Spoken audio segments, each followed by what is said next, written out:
All right, everybody. So it is a big week for the markets, for interest rates.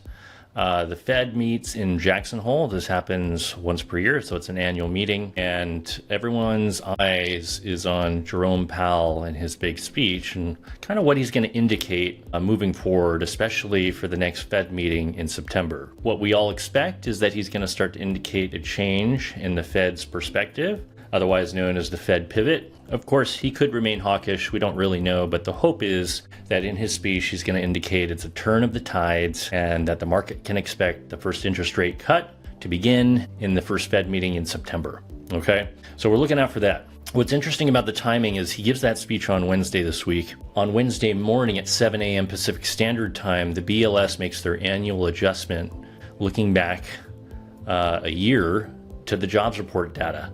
And most of the experts are expecting anywhere from a downward revision of 650,000 jobs to 1 million jobs. And if that does happen, that's going to be reported, that data, right before, a few hours before he gives his speech in Jackson Hole. And if it points to upwards of 1 million jobs being a downward revision of 1 million jobs in the last year from what the initial estimates were, that's clearly going to indicate it's time for the Fed to start cutting interest rates. So what does this mean for mortgage rates? Well, mortgage rates have been pretty attractive as of late, right? The 10-year Treasury at 3.8% roughly is great. We have a lot of product in the 5% range, believe it or not, especially government product, FHA, VA. Traditional product, conventional jumbo is in the 6% range.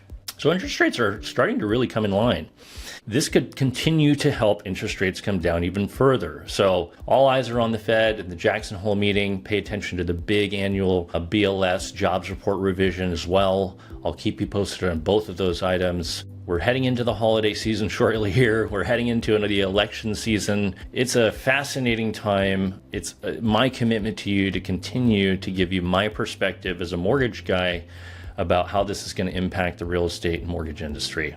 Thanks as always for listening. Hope you have a great week.